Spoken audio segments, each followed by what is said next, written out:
Aujourd'hui, on a une réunion spéciale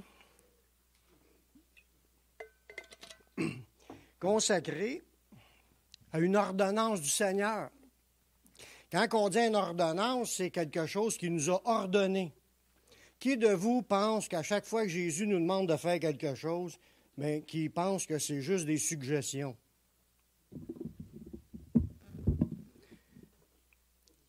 Tous les chrétiens le savent que le Seigneur qu'on sert, c'est le Seigneur de la vie, le Créateur de toutes choses, le Tout-Puissant, celui qui a tout dans sa main.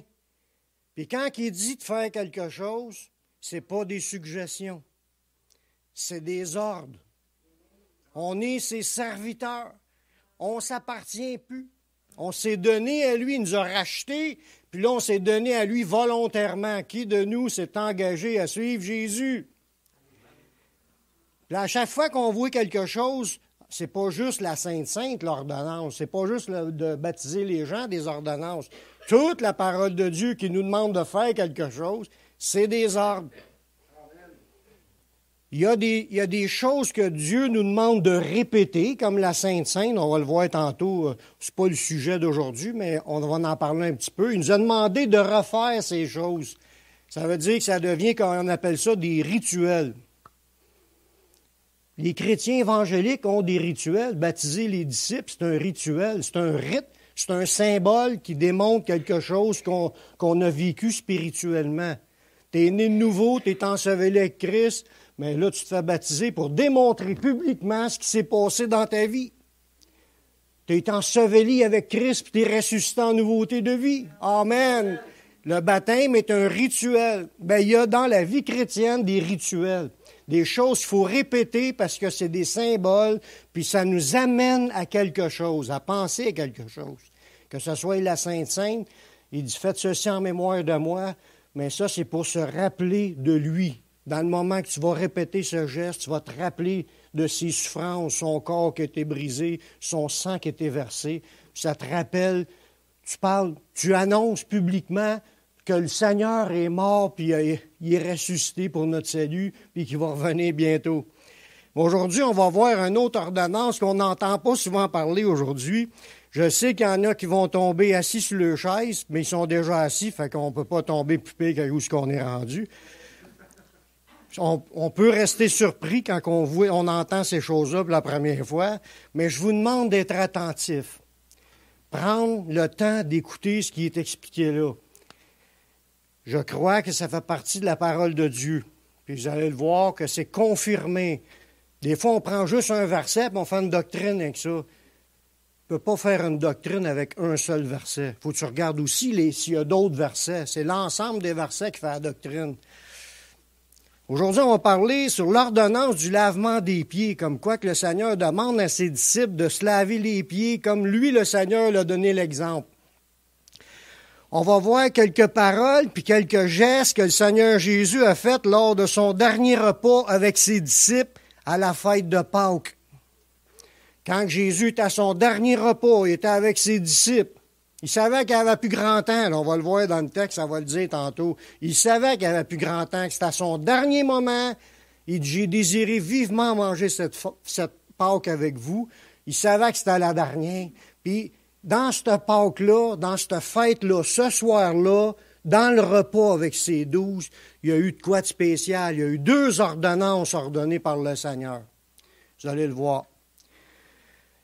Il a donné 2 rituels, puis il nous demande de les répéter. Puis on va comprendre pourquoi il faut les répéter. Le premier rituel que tout le monde sait, puis que tout le monde le fait, dans les églises évangéliques, pratiquement tout le monde, c'est de faire le pain et le vin qu'on doit faire en mémoire du Seigneur. Hein? On ne s'ostine pas là-dessus. Le pain et le vin.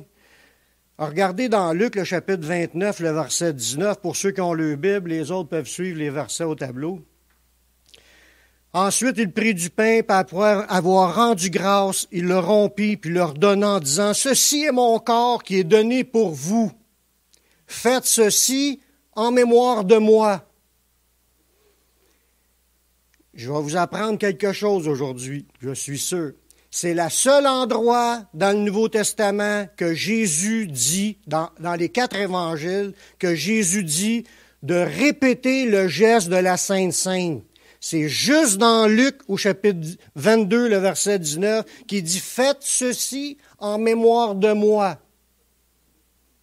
Jésus, on voit qu'il le dit une fois, puis on voit que l'apôtre Paul l'a répété dans 1 Corinthiens 11, 23. C'est toujours ce verset-là qu'on sert quand on fait la Sainte Seine. Ça veut dire, dans le Nouveau Testament, il y a juste 2 fois qu'il nous demande de répéter la Sainte Seine, en répétition. Puis toutes les églises évangéliques s'unissent pour le faire. Ils le font sans problème. Tout le monde accepte l'idée qu'il faut faire la Sainte Seine. Amen. Amen. On est-tu d'accord avec ça, la Sainte Seine? On ne s'estime pas. Jésus l'a demandé, l'apôtre l'a répété. Là, je vais vous parler du lavement des pieds. Je vais vous donner où ce que c'est répété en premier. La Bible nous dit que c'était devenu une pratique dans l'Église primitive, le lavement des pieds. Dans 1 Timothée, chapitre 5, le verset 10. Dans le contexte de cette lettre-là que Paul a envoyée à Timothée, puis Timothée il est en charge de prêcher dans toutes les églises, puis il établissait l'ordre dans l'Église, puis il ramenait les doctrines que Paul lui disait, va dire ça, ça, ça, puis établit des anciens, fais ci, fais ça. Mets de l'ordre. Puis il a dit à Timothée que c'est bon que l'Église soutienne les veuves, parce que dans ce temps-là, il n'y avait pas de pension. Les veuves étaient soutenues par l'Église, les églises qui étaient capables, bien entendu, soutenues financièrement pour la nourriture et le vêtement. Mais il y avait des conditions pour être inscrite sur le rôle d'être soutenue par l'Église. Puis une de ces conditions-là, on va aller lire dans 1 Timothée 5,10, il fallait qu'elle soit recommandable par de bonnes œuvres, que ce soit des femmes consacrées à Dieu, etc., ayant élevé des enfants, exercé l'hospitalité, laver les pieds des saints. Voyez-vous, c'est une fois répété dans les épîtres de laver les pieds des saints. La même chose que la Sainte Seine qui dit, puis Paul le répète, de prendre le pain et le vin en mémoire de Jésus puis de répéter ce geste. Il fallait que la femme ait lavé les pieds des saints. Donc, c'est une pratique dans les églises, dans l'Église primitive, dans les églises païennes même. Parce que Timothée, il allait voir les églises que Paul avait fondées, les églises dans le monde, des églises païennes comme nous. On est des païens, nous autres. On n'est pas nés juifs. Quand tu n'es pas né juif, c'est dit dans une tradition, ils appellent les gentils, ou on les appelle les païens. Pour les juifs, dans le temps, c'était un terme injurieux. Pour nous, on est habitués. Moi, qui me dit, je suis un païen. Je suis peut-être un païen, mais aujourd'hui, je suis converti à Jésus-Christ. Je suis un enfant de Dieu. Amen. La même chose pour chacun de vous. Là, je vais rentrer dans la place, dans les versets que Jésus nous parle de la Sainte Seine. Puis il a pratiqué, pas la Sainte Seine, oui, il était à la Sainte Seine, mais après la Sainte Seine, il a pratiqué le lavage des pieds avec ses disciples.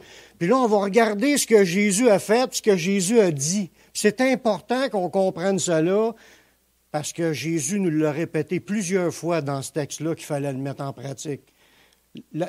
Comme je vous disais tantôt, le corps et le sang, il le dit une fois Jésus, puis c'est répété une fois dans la Bible, tandis que le lavement des pieds, ça nous est répété 2-3 fois qu'il faut mettre en pratique, qu'il faut le pratiquer, il faut faire comme Jésus. On n'est pas plus grand que lui, puis il nous dit de le faire plus qu'une fois. En plus, Paul l'a confirmé ailleurs. Comme quoi que c'est une pratique de chrétien. Oui, dans ce temps-là, c'était la coutume. Dans les gens qui vivaient normal, là, ils vivaient nu-pieds, ils se promenaient en sandales dans le désert, il y avait les pieds sales, ils rentraient dans une maison, les pieds devaient leur chauffer, le sable les chaud, ils ont besoin d'être rafraîchis. Il y avait des gens qui accueillaient leurs invités en leur lavant les pieds. Tout de suite, la première chose à faire, si tu veux bénir quelqu'un, quand il souffre, c'est de le soigner, d'y laver les pieds, puis d'y rafraîchir, puis leur faire du bien, puis les gens ils sont contents, ça leur a fait du bien. C'était une pratique courante. Mais là, on ne parle pas du fait de la coutume du monde de ce temps-là. On parle de quelque chose qui demande à faire dans l'Église du Seigneur. C'est une règle de l'Église du Seigneur. Par la suite, même si la coutume n'est plus là. Parce qu'on ne suit pas le monde. Les chrétiens ne suivent pas le monde. On suit ce que Dieu nous demande de faire. Puis il ne nous demande pas de discuter ce qu'il nous demande, puis il ne nous demande pas de raisonner ce qu'il nous dit. Parce qu'il y en a qui se trompent par de faux raisonnements. Il dit, mettez en pratique la parole que ça nous dit dans ce verset-là. Puis de ne pas se tromper par des faux raisonnements. Il faut mettre en pratique. Pourquoi je devrais mettre en pratique? Parce que le monde le fait? Non, parce que Jésus nous dit de le faire. Puis vous allez voir les passages, puis vous en jugerez comme vous le convenez, mais moi, je crois qu'il faut le faire. Puis je l'ai déjà fait plusieurs fois, en signe d'obéissance. Tu ne deviens pas meilleur à cause que tu l'as fait, tu te dis, mais ça t'amène à être obéissant. C'est ce que Jésus nous demande. On va voir que les disciples le pratiquaient, puis on va pouvoir comprendre plus la portée des paroles de Jésus de ce texte-là dans Jean au chapitre 13, les versets de 1 à 17. On va lire le texte d'une shot, puis après ça, on va faire un survol sur les idées. Avant la fête de Pâques, là, comme je vous disais tantôt, c'est lors de la fête de Pâques, c'était la dernière fête de Pâques que Jésus célébrait avec ses disciples. Comme qu'on a vu dans les études antérieures, que la fête de Pâques, c'est une fête de l'Éternel, exigée par l'Éternel. Il y a une date fixe pour l'accomplir, puis il y a un message spirituel dans cette fête-là. Un message prophétique qui s'est accompli lorsque Jésus est mort la journée de Pâques.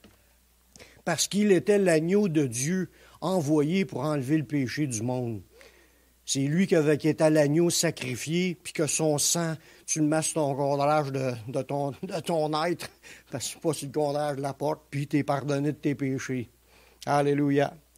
Avant la fête de Pâques, Jésus, sachant que son heure était venue de passer de ce monde au Père, là, on voit que Jésus savait que son heure était arrivée. C'était le temps de partir. Il savait qu'il s'en allait rejoindre son Père.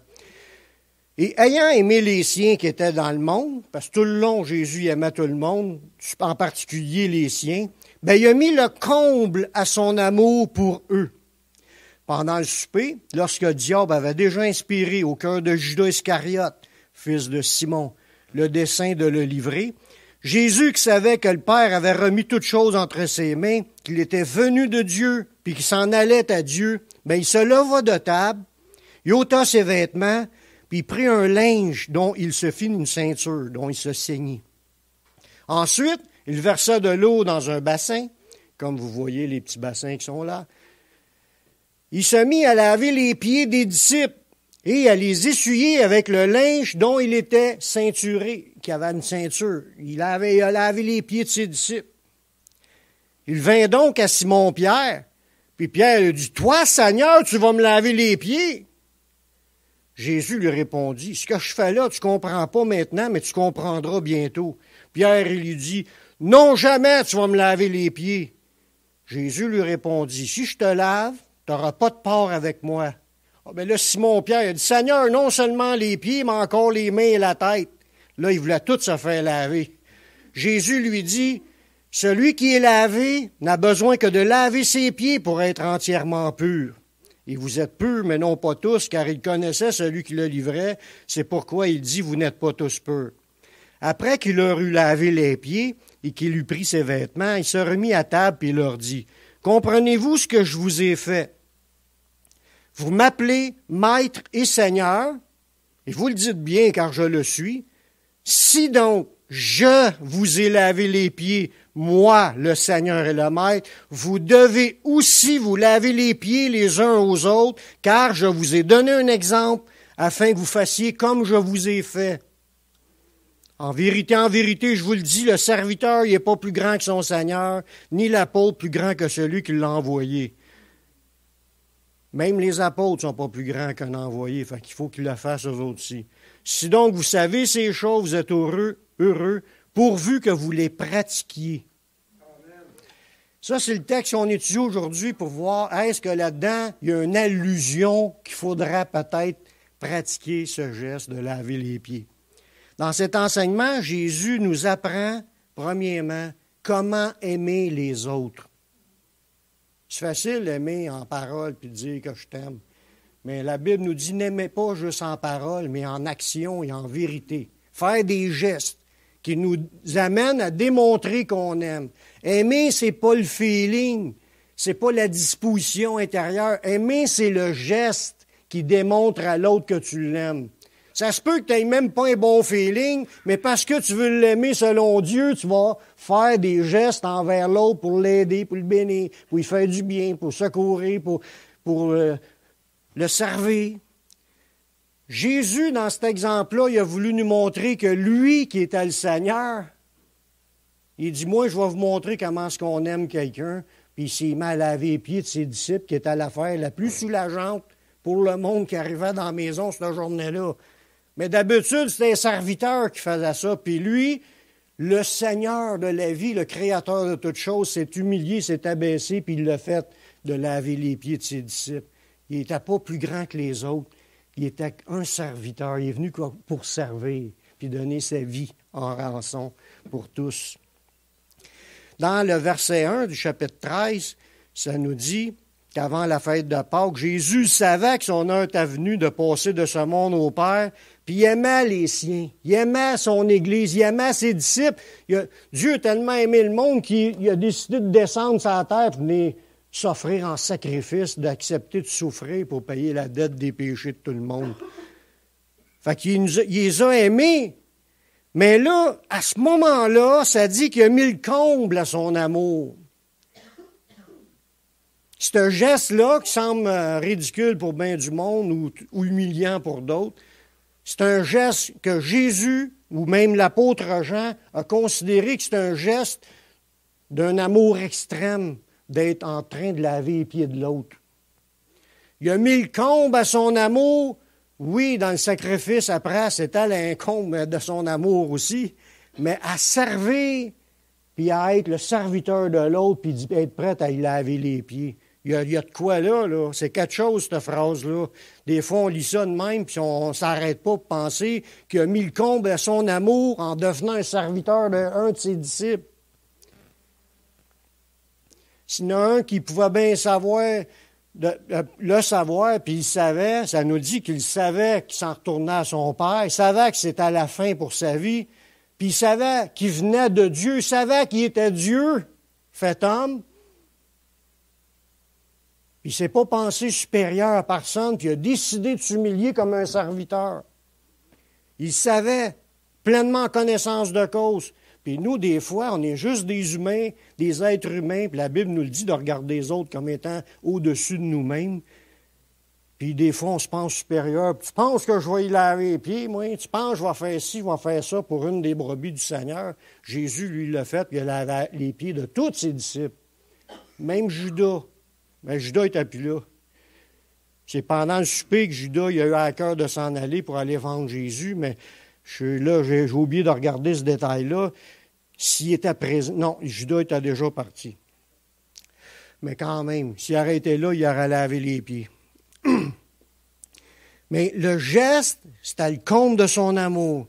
Jésus savait que c'était sa dernière heure qui était arrivée. Il passait les derniers moments avec ses disciples. Puis il savait qui il était. Ça, là, c'est quelque chose. Jésus, il n'a jamais cherché d'être égal avec Dieu, bien qu'il était de nature divine. Ça nous le dit dans Philippiens. Il était de la nature divine, mais il n'a jamais cherché à être égal à Dieu, puis de se penser Dieu sur la terre. Il a toujours eu l'attitude d'un serviteur. Il a paru comme un simple homme, puis il s'est humilié lui-même, se rendant obéissant jusqu'à la mort.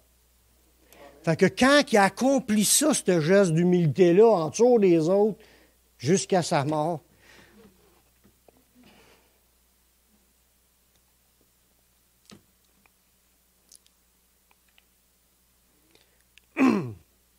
ça démontre l'état de son cœur, comment est-ce qu'il est un serviteur. Puis je pense qu'il nous montrait un exemple là-dedans. Jésus nous a donné une grande leçon d'humilité. Il fit ce que les serviteurs ou les gens humbles faisaient à l'arrivée de leur invité.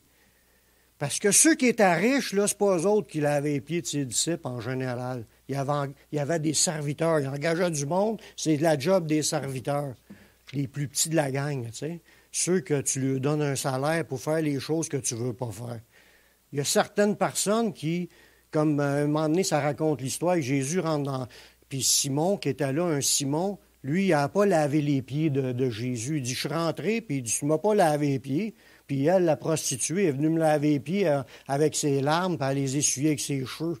Mais dans ce temps-là, tout le monde le faisait, mais ce n'est pas tout le monde qui le faisait. C'était ceux qui étaient assez humbles pour aimer et prendre soin des autres. Ils faisaient ce geste-là.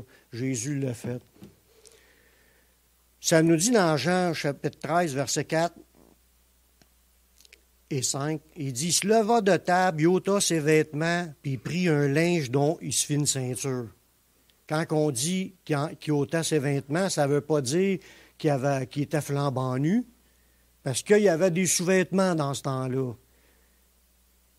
Les sacrificateurs, ça le dit, il fallait qu'il y ait des sous-vêtements quand ils montaient les marches pour aller dans le temple. Il ne fallait pas que quelqu'un puisse regarder par en dessous de sa tunique pour aller voir mais c'est pour dire que ça fait partie du monde normal d'avoir des sous-vêtements, d'avoir des vêtements, des tuniques. Il y avait toutes sortes de morceaux différents. Mais il a enlevé la majorité de ses vêtements pour se dévêtir, pour peut-être s'humilier davantage. Il se fait une ceinture avec une guenille, puis là, il prend un bac d'eau, puis il commence à laver les pieds des disciples. C'était commun dans ce temps-là, comme je vous disais, mais c'était juste les serviteurs puis les gens humbles qui le faisaient, comme la prostituée qui avait lavé les pieds de Jésus avec ses larmes. L'apôtre Pierre, qui considérait que Jésus, c'est le Seigneur, les apôtres le savaient que Jésus, c'était le Seigneur. Hey, il a eu des miracles incroyables. Il a calmé la mer, il a marché sur l'eau. Tous les miracles qui s'est passés, ils ont tous vu que c'était quelqu'un qui... Il savait que c'était le Seigneur, l'apôtre Pierre. Quand c'est arrivé à son tour, il n'a pas voulu.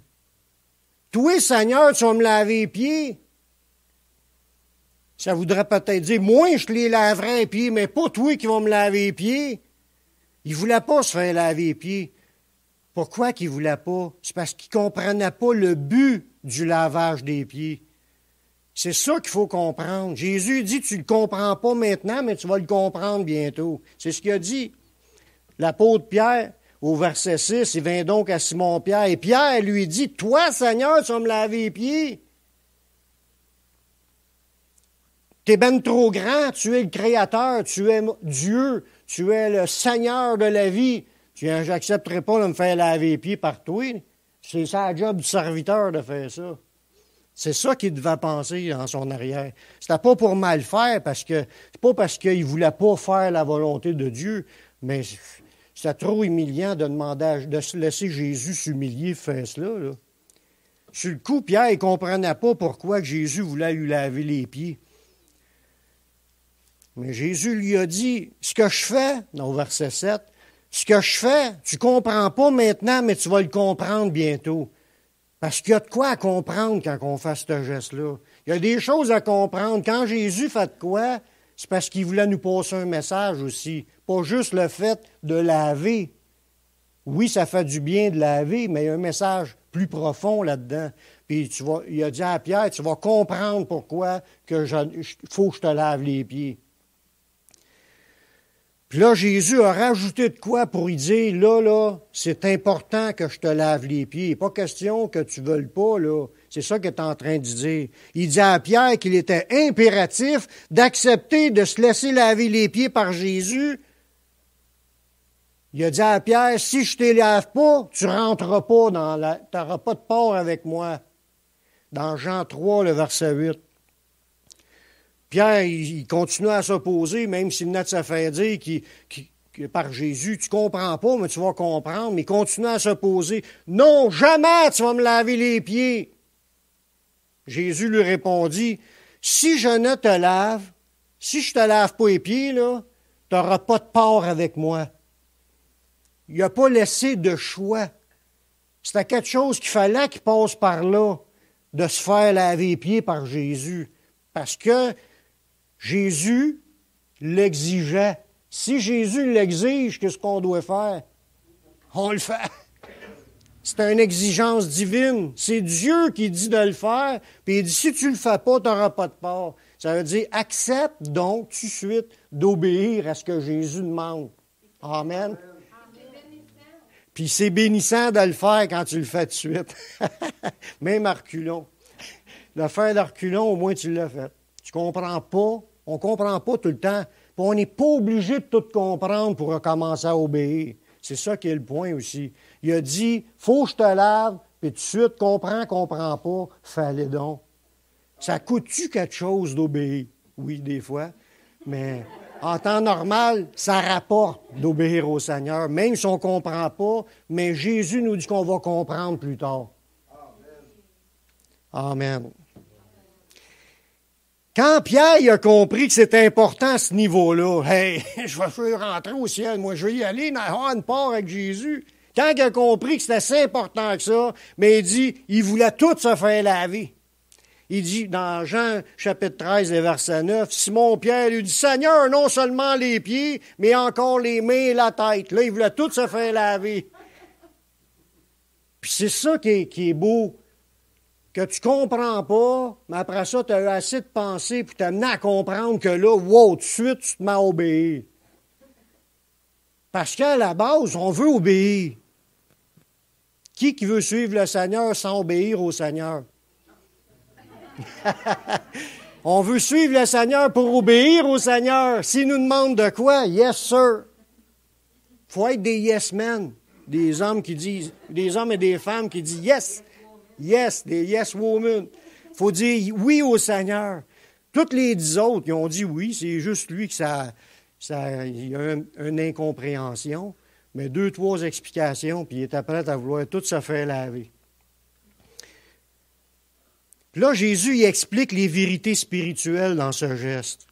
Dans Jean chapitre 13, verset 10, Jésus lui dit, là, la vérité spirituelle, je ne parle pas de l'action physique, mais il s'est servi de l'action physique pour expliquer la vérité. Il dit, celui qui est lavé n'a besoin que de se laver les pieds pour être entièrement pur. Tu prends ta douche, là, t'es lavé, t'es propre au complet. Tu te mets à marcher 10 minutes après, tu te ressales les pieds. Ça veut dire que tu as beau avoir été lavé, tu vas te ressaler les pieds en marchant. Il y a un message spirituel là-dedans. Ça veut dire que quand tu es chrétien, tu as été lavé par le sang de Jésus. Mais après le lendemain, puis sur le lendemain, tu salis les pieds tout le long de ta marche. Tu as besoin de continuer de te faire laver les pieds par le Seigneur toute ta vie. C'est la marche dans la sanctification. C'est ça que c'est le symbole là-dedans. Tu fais l'action pour démontrer ce qui se passe spirituellement.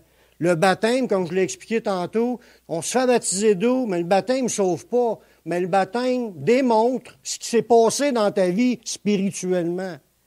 Mais le lavage des pieds démontre ce que Jésus continue à faire dans ta vie pour te laver les pieds pour que tu sois entièrement pur. Parce qu'on se ressouille dans notre marche, puis on a besoin de continuer à se laver les pieds pour être entièrement pur. Là, il lui disait que mais vous êtes peu, mais pas tous, parce qu'il savait que Judas était pour le livrer. Jésus était pour être livré par Judas. Quelqu'un qui a été pardonné doit accepter que Jésus lui lave les pieds. On ne peut pas refuser que Jésus nous lave les pieds. Tout le long de notre marche chrétienne, le Saint-Esprit va nous enseigner et va nous dire « Fais ça, fais pas ça ». Puis il faut changer notre vie afin que notre marche soit de plus en plus pure.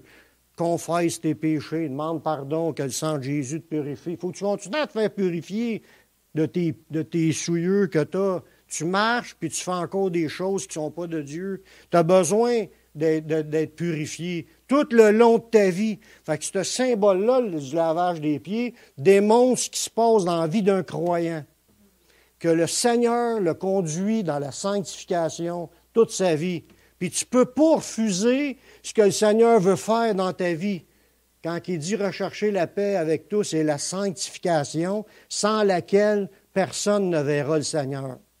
Si tu n'acceptes pas la sanctification, tu ne rentreras pas.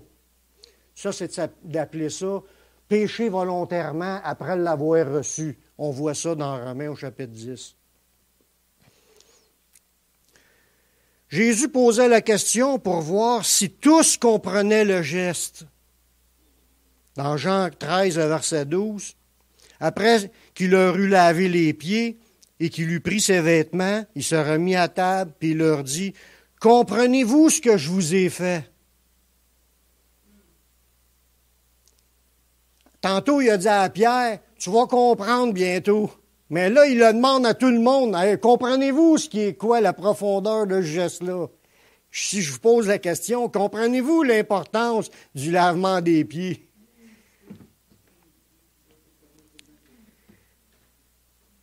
On va comprendre que ce que Jésus va expliquer là, c'est plus grand que ce qu'on pense là, présentement.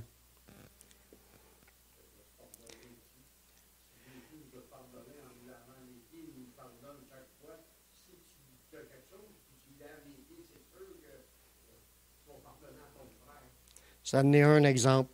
Mais ce n'est pas l'exemple que Jésus va expliquer dans ce cas-là. Il y a plein de vérités spirituelles dans ces gestes-là.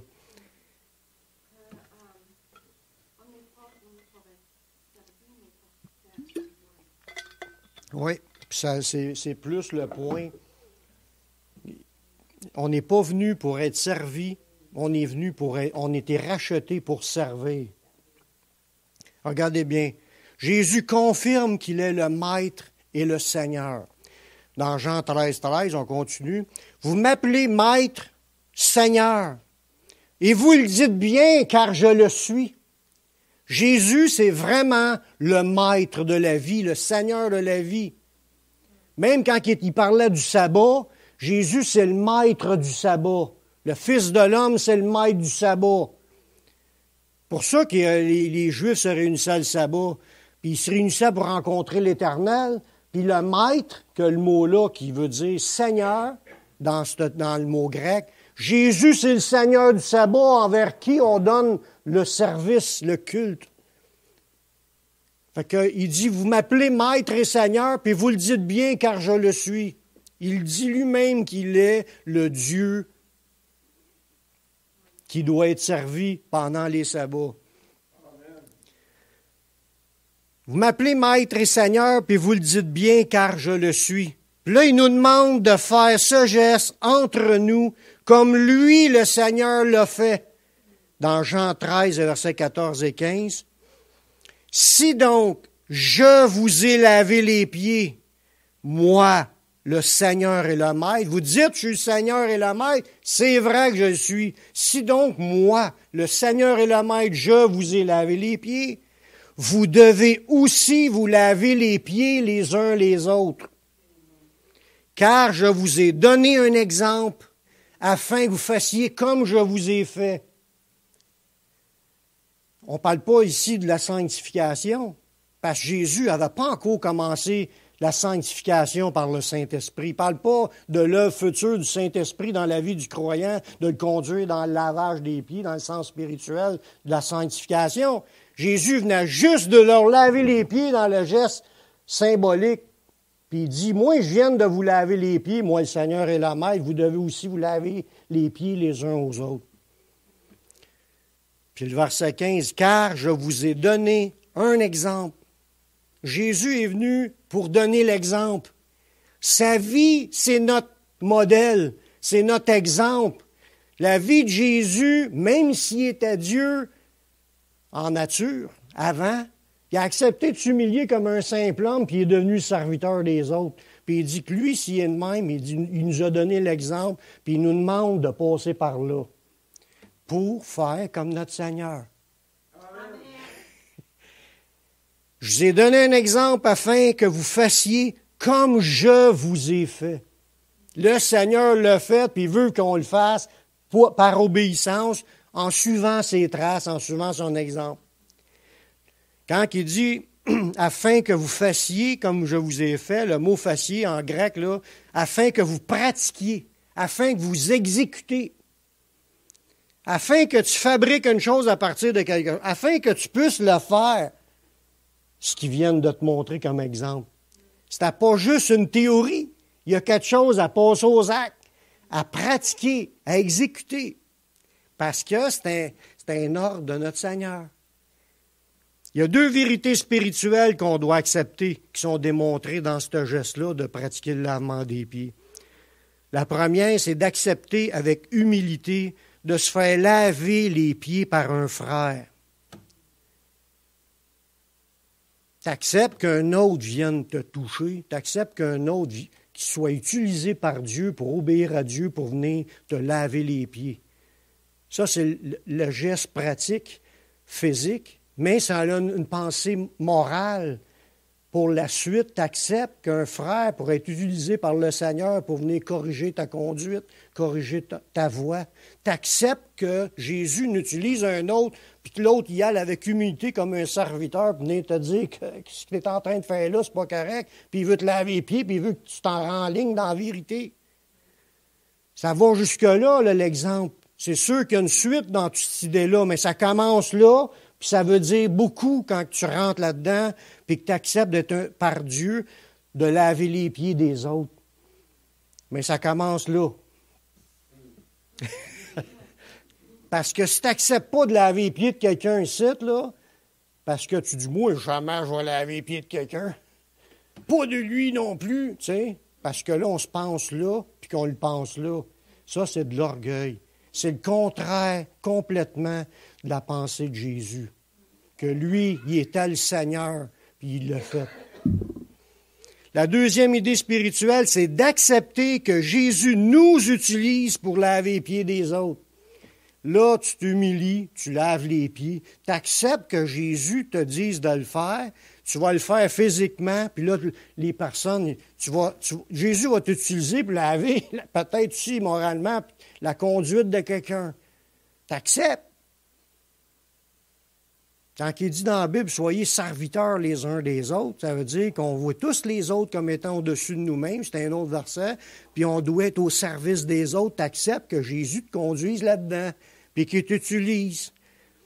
Puis tu es prêt à accepter avec humilité de jouer le rôle du serviteur.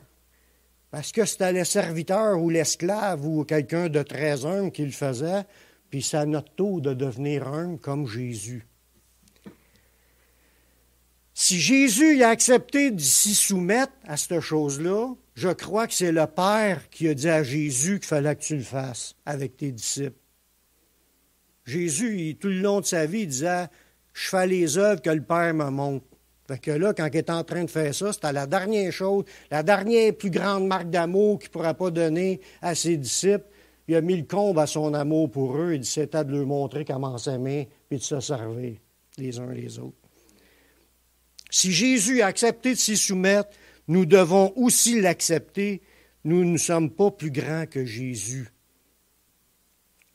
Dans Jean 13, 16, Jésus a dit, en vérité, je vous le dis, le serviteur n'est pas plus grand que son Seigneur, ni l'apôtre plus grand que celui qui l'a envoyé.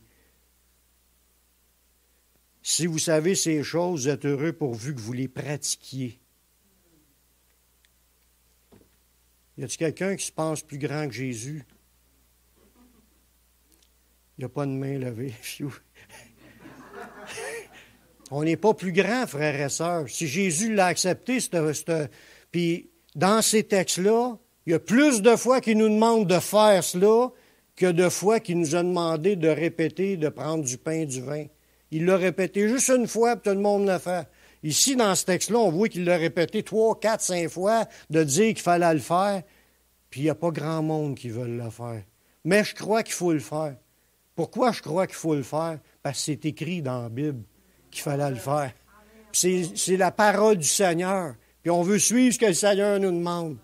Puis quand on veut suivre, mais si on voit que c'est écrit blanc, on pense blanc. Puis si c'est écrit noir, on pense noir. Amen. On n'est pas là pour dire, ouais, c'est peut-être un autre couleur. Non, c'est écrit que c'est blanc. Bon, mais c'est blanc. Si c'est écrit que c'est blanc, ben tu suis. Puis si Jésus il dit, le serviteur, il n'est pas plus grand que son Seigneur. Puis il y a une autre place qui nous l'a répété, cette idée-là, puis il dit, ils vont vous traiter comme qu'ils m'ont traité. S'ils m'aiment, ils vont vous aimer. S'ils m'haïssent, ils vont vous haïr. On n'est pas plus grand que lui. S'il a passé par des souffrances puis des problèmes dans sa vie, mais nous autres aussi, il faut s'attendre à la même chose. Puis si c'est humilié pour servir les autres, bien nous aussi, il nous demande de nous humilier pour servir les autres. Il dit même l'apôtre, il n'est pas plus grand que celui qui l'a envoyé. Fait que des fois, on met le rôle d'apôtre comme étant le plus grand rôle de tous les serviteurs de Dieu. Mais même l'apôtre n'est pas plus grand que Jésus, fait que Jésus l'a fait, l'apôtre aussi doit le faire. Amen.